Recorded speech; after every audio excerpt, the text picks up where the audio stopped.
شعیبی grammar school, Montessori matric English medium, خوبصورت، آرامدہ اور پورا سائز مونٹیسری کلاس روم میں آپ کے ننھے منھے بچوں کو نہایت پیار و شفقت کے ساتھ دور جدید کے تقاضوں کے مطابق آڈیو ویڈیو اور جدید مٹیریل کے ذریعے تعلیم دی جاتی ہے۔ پرائمری اور سیکنڈری کلاسوں میں بچوں کی اسکل کو بہتر بنانے کے لیے report writing classes, news paper classes, science activity, presentation classes اور پریکٹیکل پر بھی خصوصی توجہ دی جاتی ہے، جس کے ذریعے بچے تھیوری کے ساتھ ساتھ عملی مہارت بھی حاصل کرتے ہیں۔ کراچی کی سطح پر اسپورٹس اور تعلیمی میدان میں مختلف ایوارڈ کا حصول اسکول کی محنت اور مہارت کا منہ بولتا ثبوت ہے۔ میٹرک میں 100% رزلٹ اور بورڈ میں کئی سالوں سے مسلسل پوزیشن۔ داخلے کے لیے رابطہ کریں کیمپس 1 شاہ ولی اللہ نگر، کیمپس 2 رحمت چوک، فون 0213 666 1749 0213 640 6946۔ کلاس 7 بیٹا سامنے کی کتاب نکالیں، پیج نمبر 10 میں آ جائیں۔ آج ہمارے سبق کا عنوان ہے اسلام میں عبادات کا تصور۔ عبادت جو کرتے ہیں نا وہ ساری اس کا تصور کس طرح پیدا ہوا اور کس طرح ہم نے عبادتیں کرنی ہیں اسلام میں، اس میں بتائی گئی باتیں، ٹھیک ہے۔ پیج نمبر 10 میں آ جائیں آپ۔ اللہ تعالیٰ نے انسان کو اپنی عبادت کے لیے پیدا کیا ہے۔ قرآن مجید میں ارشاد ہے، ترجمہ ہے، میں نے جنوں اور انسانوں کو محض اپنی عبادت کے لیے پیدا کیا ہے۔ یہ دنیا بنا کر اس میں مخصوص دنیا کو بنانا اور اس میں زندگی پیدا کرنا صرف ایک مقصد کے تحت بنائی گئی یہ دنیا، اس لیے تاکہ وہ دنیا میں جو لوگوں کو بھیج رہا ہے وہ اس کی عبادت کرے، ٹھیک ہے نا۔ عبادت کے معنی کیا ہے پہلے یہ میں بتا دوں آپ کو۔ عبادت کے معنی ہے بندگی کے، عبد بندے کو کہتے ہیں اور عابد بندگی کرنے والے کو کہتے ہیں، جبکہ معبود جس کی عبادت کی جائے اس ہستی کو ہم کیا کہتے ہیں؟ معبود کہتے ہیں۔ معبود حقیقی سے مراد ہے اللہ تعالیٰ اپنے بندہ اپنے معبود حقیقی کی اطاعت میں جو کچھ کرتا ہے وہ عبادت کہلاتی ہے۔ چنانچہ ایک مسلمان اٹھتے بیٹھتے سوتے جاگتے لین دین اور آپس کے تعلقات میں اللہ تعالیٰ کی اطاعت کے جذبے سے جو بھی کام کرے، اس جذبے کے تحت کسی بھی برے کام کو چھوڑ دے، یہ عمل اس کی عبادت پہ شمار ہوگا۔ یعنی مومن کا ہر ایک عمل، وہ زندگی گزارتے ہوئے جو بھی عمل کر رہا ہوتا ہے وہ سارے اعمال وہ جو ہیں وہ سارے نامہ اعمال میں لکھے جا رہے ہیں، چاہے وہ اٹھتے ہو، بیٹھتے، سوتے، جاگتے، کسی سے لین دین کرنا ہو، آپس کے تعلقات کرنا ہو، ان سب میں اگر ایک جذبہ ہو، ایک اطاعت ہو اور یہ پتہ ہو مسلمان پہ کیا فرائض ہیں، کیا کرنا ہے، اس کے تحت اگر ہم زندگی گزاریں تو نہ صرف ہماری زندگی اچھی گزرتی ہے بلکہ آخرت میں اس کا بدل ضرور ملتا ہے۔ گھر میں بیوی بچوں کے ساتھ، محلے میں ہمسایوں کے ساتھ آپ نے بندوں کے حقوق کے بارے میں سنا ہے، پڑھا ہے، ٹھیک ہے، سمجھا ہے۔ پہلے اللہ تعالیٰ کہتا ہے کہ حقوق اللہ کو دو طرح کے حقوق ہوتے ہیں، کہ ایک حقوق اللہ اور دوسرا حقوق العباد، یعنی اللہ کے حقوق کو پورا کرنا ضروری ہے اور اس کے ساتھ ساتھ اس کے بندوں کے حقوق یعنی حقوق العباد پر بھی زور دیا ہے۔ یہ نہ ہو کہ ہم عبادت کے چکر میں پوری دنیا کو، پوری رشتوں کو، معیشت کو، معاشرت جو بھی ترقی ہے آپ کی زندگی گزارنے کے سارے طریقوں کو چھوڑ کر ایک کونا اختیار کر لیں عبادت کی شکل میں، کہ ہمیں اللہ نے عبادت کے لیے بھیجا ہے تو ہم نے ایک کونا گوشہ نشین ہو جائیں، ایک کونا یہ جنگل کی طرف نکل جائیں اور صرف اللہ کی عبادت میں مصروف ہو جائیں۔ یہ صرف اللہ نے یہ نہیں کہا ہے صرف میری عبادت کرو اور ترک دنیا کو چھوڑ دو، بلکہ عبادت کا مقصد یہ ہے کہ نہ صرف اس کی عبادت کی جائے جو کہ 5 وقت نماز کی صورت میں اللہ تعالیٰ نے 4 عبادت پہ بہت زیادہ زور دیا ہے، نماز، روزہ، حج، زکوٰۃ، ٹھیک ہے نا۔ یہ عبادتیں تو موجود ہیں لیکن آپ زندگی گزارتے ہوئے یہ عبادتیں پوری کریں تو اس سے اللہ تعالیٰ خوش ہوتا ہے کہ اپنے سارے امور کو انجام دے۔ یہ نہ ہو کہ صرف اللہ ہی کی عبادت میں مصروف ہو جائیں اور بندوں کے حقوق آپ بھول جائیں، کیونکہ آپ پر کچھ ذمہ داریاں ہیں، صرف آپ اکیلے نہیں ہیں، ٹھیک ہے نا۔ آپ کے اوپر گھر میں ماں باپ، والدین، بیوی بچے، محلے، آس پڑوس، پورا معاشرہ جو ہے نا وہ ان کے ساتھ چلنا ہے، ہمیں ساتھ ہی لے کے چلنا ہے اللہ کی عبادت کے ساتھ ساتھ۔ تو اس کے لیے کیا کرنا ہے؟ اللہ کی عبادت کس طرح کرنی ہے؟ اللہ کی عبادت تو 5 وقت کرنی ہے، اس کے احکامات ماننے ہیں، اس کے بتائے ہوئے راستوں پہ چلنا ہے اور صحیح غلط کا فیصلہ آپ نے خود کرنا ہے۔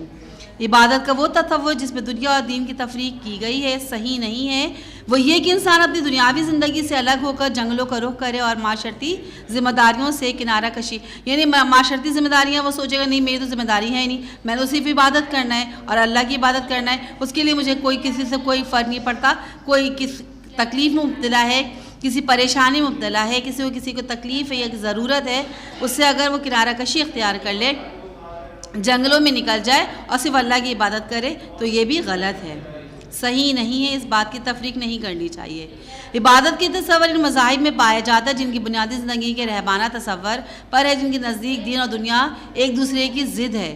دین اور دنیا ایک دوسرے کی ضد نہیں ہے، اسلام میں دین اور دنیا ایک ہی چیز ہے، یعنی کہ ہم دنیا میں رہتے ہوئے دین کی آخرت کی تیاری مکمل، اللہ تعالیٰ نے ہمیں دنیا میں بھیجا آخرت کی تیاری کرنے کے لیے۔ جس طرح آپ اسکول میں آتے ہیں، امتحان کی تیاری کر رہے ہوتے ہیں، پورا سال پڑھتے ہیں، سمجھتے ہیں اور یاد کرتے ہیں، اسی طرح زندگی میں آپ کو بھیجا گیا ہے۔ آپ ایک ایک عمل، کہتے ہیں مومن کا ایک ایک عمل نیکی ہے اگر وہ نیکی کی شکل میں کر رہا ہے، تو ایک ایک عمل برائی بھی ہے اگر وہ برا کام کر رہا ہے، تو ہمیں برائی سے بچنا ہے، اپنے دامن کو بچانا ہے برائیوں سے اور نیکی کی طرف راغب ہونا ہے۔ میں نے آپ کو بتایا تھا پیغمبر کی شیطان جو ہے وہ آپ کے برے کاموں کے لیے وہ بہت رنگینیاں پیدا کرتا ہے، دلچسپیاں پیدا کر رہا ہوتا ہے، لیکن اسی سے بچنا مومن کی صفات میں شامل ہے۔ نماز اللہ تعالیٰ بندے کے درمیان کا کیا ہوتا ہے؟ نماز جو ایک ایسی عبادت ہے جس سے بندہ اور اللہ کے نزدیک تر ہو جاتا ہے۔ نماز میں پتہ ہے ہم اللہ سے گفتگو کرتے ہیں، خشوع و خضوع کے ساتھ نماز پڑھنا، کہ یعنی کہ اپنا ذہن، اپنا دل، اپنا دماغ، اور نہ صرف دل دماغ بلکہ اپنا جسم صرف اور صرف اللہ سے تعلق رکھتے ہوئے اللہ کے تصور میں بیٹھ کے عبادت کی جائے، وہ عبادت اللہ کو بہت زیادہ پسند ہے۔ زکوٰۃ سے دوسرے انسانوں کی مدد اور اعانت کا جذبہ پیدا ہوتا ہے، کیونکہ زکوٰۃ جو ہے ایسے مسلمان جو صاحب حیثیت ہیں، دینے کی استطاعت رکھتے ہیں اور آپ کے پاس دولت ہے، اللہ تعالیٰ نے جو عطا اللہ ہی کی عطا کردہ ہے، پتہ ہے نا آپ کو ساری چیزیں اللہ کی عطا کردہ ہے، وہ چاہتا ہے جسے نوازتا ہے اور جسے چاہتا ہے اسے چھین لیتا ہے۔ تو یہ اللہ کی دی ہوئی امانت جو آپ کے پاس ہے، اس میں غریبوں کا کچھ حصہ مقرر کر رکھا ہے اللہ نے، جو ہمیں ضرور دینا چاہیے زکوٰۃ کی شکل میں۔ زکوٰۃ سال میں ایک دفعہ ادا کی جاتی ہے، اور زکوٰۃ سے کیا ہوتا ہے؟ ہمارے وہ بھائی جو غریب ہیں اور سفید پوش ہیں، مانگنے میں شرم محسوس کرتے ہیں، ان کی ضرورت کو محسوس کرتے ہوئے، اس کی ضرورت کو جانتے ہوئے ان کی مدد کی جائے زکوٰۃ کے طور پہ۔ اس طرح آپ کی زکوٰۃ ادا ہو جائے گی اور اس غریب کی مدد ہو جائے گی۔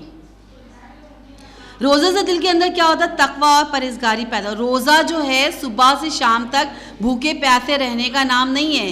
روزے کا مقصد یہ ہے کہ آپ کا جسم بھی، روح بھی ہر لحاظ سے روزے کی صورت میں ہو، اور روزے کی صورت میں جب ہم پتہ ہے نا ہم نے روزہ رکھا اللہ کی خاطر، بھوکے پیاسے رہے، ہمارے اندر تقویٰ پرہیزگاری، کیونکہ اس میں ڈر اور خوف ہوتا ہے، اس میں کیا ویسے بھی اللہ کا ڈر خوف ہونا چاہیے، لیکن روزوں کے خاص اہتمام میں یہ ہوتا ہے کہ ہم خاص عبادتیں کرتے ہیں، نمازیں پڑھتے ہیں، قرآن پاک کی تلاوت کرتے ہیں، جھوٹ بولنے سے گریز کرتے ہیں، ٹھیک ہے نا، اور کسی کی چغلی نہیں کرتے۔ اس سے کیا ہوگا؟ ہمارے اندر اس مہینے تقویٰ و پرہیزگاری بڑھ جاتی ہے، عبادتیں بڑھ جاتی ہے۔ یہ ایک ایسا مہینہ ہے پورے سال میں اللہ تعالیٰ کو سب سے پیارا مہینہ یہی ہے۔ حج کے ذریعے موت کی یاد اور عشق خداوندی کی تربیت حاصل ہوتی ہے۔ کہا جاتا ہے اگر آپ صاحب استطاعت ہیں، آپ کے پاس اتنی دولت موجود ہے کہ آپ حج بیت اللہ کی عبادت زیارت کر سکے، تو زندگی میں ایک دفعہ لازمی کریں۔ عالم اسلام کا آپس میں قوت اور بھائی چارے کا رشتہ قائم ہوتا ہے۔ اسلام ذکر الہی پہ زور دیتا ہے اور اسے بہت بڑی عبادت کا درجہ دیتا ہے، مگر ذکر الہی کا مقصد یہ ہے کہ جو چیزیں اللہ تعالیٰ سے غافل کرنے والی ان میں مشغول نہ ہو، جو اللہ تعالیٰ سے غافل کرنے اس میں مشغول نہ ہو، بلکہ اٹھتے بیٹھتے سوتے جاگتے چلتے پھرتے بندے کی زبان اللہ کے ذکر سے تر و تازہ۔ یہ نہ ہم نے ایک مخصوص ٹائم بنا لیا، مخصوص جگہ بنا لی۔ نماز کا مخصوص ایک ٹائم ہوتا ہے کہ 5 وقت اللہ کی پکار ہوتی ہے، مسجدوں میں اذانیں بلند ہوتی ہیں اور اللہ کی پکار پر سارے مسلمان ایک جا ہو کر مسجد میں داخل ہوتے ہیں۔ مرد، عورتیں نہیں، مرد کے بارے میں کہا گیا ہے، وہ شامل ہوتے ہیں اور پھر نمازیں ادا کرتے ہیں۔ لیکن اس کا مقصد یہ نہیں کہ ہم نے ذکر الہی کے لیے مخصوص جگہیں بنا لی، وہاں پہ ذکر الہی کرنے کے لیے مخصوص ٹائم بنا لیا، اپنا ٹائم لگایا آپ نے. کچھ لوگ کرتے ہیں اس طرح، لیکن صحیح ہے اگر آپ فارغ ہیں تو کر سکتے ہیں. لیکن آپ چلتے پھرتے اٹھتے بیٹھتے اگر آپ فارغ اوقات میں ہیں تو آپ ذکر الہی کر سکتے ہیں، اس کی کوئی پابندی نہیں ہے. زبان تو آپ کی ہر وقت پاک ہوتی ہے، آپ کے لیے ضروری نہیں ہے وضو کرنا. ٹھیک ہے، اگر آپ کہیں پر بھی ہیں اور آپ کی کیفیت ہے ہیجانس والی کیفیت پیدا ہو گئی ہے، آپ کو کچھ سمجھ میں نہیں آ رہا ہے تو ذکر الہی کر سکتے ہیں، اللہ سے مدد مانگ سکتے ہیں. انسان کی پوری زندگی اللہ تعالیٰ کی بندگی میں گزرا، اگر وہ حکومت کسی منصب پہ فائز ہو، یعنی تجارت، صنعت و مالیات کے امور پر لگا ہو، تنہائی میں بیٹھا ہو، ہر طرف ظلم و فریب کے راستے کھلے ہو، دنیاوی کامیابی اور مادی لذات ہر طرف سے دعوت دے رہی ہو، مگر اللہ تعالیٰ کی یاد و آخرت کی باس پرس کے خوف کے سبب وہ صحیح راستے کا انتخاب کرے گا. کیونکہ ہمیں پتہ ہے کہ ایک روز محشر یعنی آخرت کا دن آئے گا اور اس دن ہمارے سارے نامہ اعمال اللہ کے سامنے رکھ دیے جائیں گے جو ہم نے کیا ہے. نہ وہاں جھوٹ چلے گی نہ وہ سفارش چلے گی. ٹھیک ہے نا. اب یہاں پہ اگر آپ فیل ہو جاتے ایگزام میں تو کیا ہوتا ہے، دوبارہ آپ نے پیپر دے دیا، دوبارہ پاس ہو جاتے ہیں. لیکن زندگی کی امتحان میں اگر آپ فیل ہو جائیں گے تو آپ کو دوبارہ زندگی نہیں ملے گی. ایک دفعہ زندگی عطا کرتا ہے اللہ تعالیٰ کی، تو ہمیں چاہیے کہ برائی سے بچتے ہوئے نیک کام کرے اور اچھے کام کریں. اسلام انسان کی پوری دنیاوی زندگی کو عبادت میں تبدیل کر دینا چاہتا ہے تاکہ اس کی زندگی کوئی بھی لمحہ اللہ تعالیٰ کی عبادت سے خالی نہ گزرے. کیونکہ آپ نے کوئی بھی چیز کسی سے لیتے ہیں تو اس کا شکریہ ادا کرتے ہیں نا آپ، تو کتنا اچھا لگتا ہے کہ اس نے میرا احسان مانا، احسان میرا مان کے اس نے شکریہ ادا کیا. تو ہمیں اللہ تعالیٰ نے اتنی ساری چیزیں نوازی ہیں. دیکھا جائے تو ہم روز زندہ سو جاتے، سونے کا مطلب ہوتا ہے مترادف کے مر گئے، ٹھیک ہے نا. لیکن ہم زندہ سلامت اٹھتے ہیں، ہماری آنکھیں، کان، ناک، بولنے کی صلاحیت، دماغ اللہ تعالیٰ نے دیا ہے اور دنیا جہاں کی بے شمار نعمتوں سے نوازا ہے. تو اس کے لیے ہم شکر کرنے کے لیے نماز پڑھتے ہیں 5 وقت، اللہ کے سامنے حاضر ہوتے ہیں اس کی ساری رحمتوں کا شکر ادا کرنے کے لیے. اسلامی عبادات میں بندے کا براہ راست تعلق اپنے خالق کے ساتھ ہوتا ہے، اس لیے سے اللہ تعالیٰ کے سوا کسی کی پرستش کی ضرورت نہیں ہوتی. حتیٰ کہ اللہ تعالیٰ کے سوا کسی ولی، بادشاہ، والدین کے ساتھ جھکتے سجدہ کرنے یا ان کی نام قربانی دینے کی اجازت نہیں ہوتی ہے. ٹھیک ہے نا. آپ صلی اللہ علیہ وسلم نے فرمایا بلا شبہ تم میں سے سب سے زیادہ اللہ تعالیٰ ڈرنے والا ہوں. کہ کس کے بارے میں کہا؟ جب آپ نے دیکھا، جب آپ صلی اللہ علیہ وسلم یعنی خاتم النبی نے دیکھا کہ بعض صحابہ کے متعلق بتایا گیا ہے، ان میں سے ایک نے طے کیا کہ وہ ہمیشہ پوری رات نوافل گزارے گا، یعنی نوافل میں گزارے گا، نوافلیں پڑھے گا. دوسرے نے کہا کہ ہمیشہ نفلی روزے رکھوں گا، یعنی کہ روز میں نفلی روزے رکھنے کا عزم کرتا ہے. اور تیسرا کہتا ہے کہ وہ عورتوں سے الگ تھلگ رہنے کا قصد کر رہا ہے. تو آپ نے سارے صحابہ کو بلوایا. آپ صلی اللہ علیہ وسلم نے فرمایا کہ بلا شبہ میں تم میں سب سے زیادہ اللہ تعالیٰ سے ڈرنے والا ہوں، اس کی نافرمانی سے بچنے والا ہوں، لیکن میں نفلی روزے بھی رکھتا ہوں اور سوتا بھی ہوں. یعنی کہ جب تک آپ اپنے جسم کو آپ مسلسل تھکائیں گے جسم کو اور کسی کام کرنے کے قابل نہیں رہیں گے. تو اللہ تعالیٰ نے رات دیا ہے آرام کرنے کے لیے اور دن ہے اللہ کی عبادت کرنے کے لیے. ایسا نہ ہو کہ رات میں بھی آپ نے نوافل ادا کرنا شروع کر دیا، نمازیں پڑھنے، اللہ سے لو لگانے کے بعد نیندیں اڑ جاتی ہیں، پتہ ہے نا آپ کو. لیکن اللہ تعالیٰ نے کہا ہے کہ رات میں نے بنائی ہے تمہارے آرام کے لیے. تو آپ نے روزے بھی روزے کیسے رکھنے ہیں؟ آپ نے روزوں کا جو مہینہ سٹارٹ ہوگا یعنی رمضان میں روزے بھی رکھنا ہے، نمازیں بھی پڑھنا ہے اور آرام بھی کرنا ہے. جب آپ ذہنی لحاظ سے تھک جائیں گے، جسمانی لحاظ سے تھک جائیں گے تو آپ صحیح طور پہ عبادت بھی نہیں کر پائیں گے اور سارے امور انجام نہیں دے پائیں گے. اور حضور صلی اللہ علیہ وسلم نے کہا میں بیویاں بھی رکھتا ہوں تو تمہارے لیے خیریت میں طریقے کی میری پیروی کرو، اور جس کی نگاہ میری سنت کی وقت نہیں ہے اور جو میری سنت کی بے رخی وہ برتتے ہیں وہ میری گروہ میں سے نہیں ہے. یعنی ہمیں اللہ تعالیٰ نے کہا ہے کہ صرف میری عبادت کی بجائے حضور صلی اللہ علیہ وسلم کی زندگی میں دیکھا جائے، اٹھایا جائے، ان کی زندگی کے بارے میں پڑھا جائے. بہت سادہ زندگی گزاری انہوں نے، عبادت میں گزاری اور اس کے ساتھ ساتھ زندگی کے امور کو بھی بھرپور طور پہ انجام دیا. آپ صلی اللہ علیہ وسلم نے کہا یہ ہے کہ صرف انسان کو یہ نہیں چاہیے کہ وہ زندگی کے یعنی کہ زندگی جو گزارنے کے لیے صرف اللہ کے لیے راستے پہ نکل جائے، یا سارے کاموں کو، سارے امور کو چھوڑ دے، بلکہ اپنے اندر یہ صفات کو پیدا کرتے ہوئے سارے اچھی صفات انسان اگر پیدا کر لے تو پھر ضرورت ہی نہیں پڑتی کسی چیز کی. آپ نماز وقت پر پڑھیں, روزے رکھیں, رمضان کے روزے رکھیں, اگر آپ کے فارغ بیٹھے ہیں تو ذکر الہی میں بھی مصروف ہو جائیں.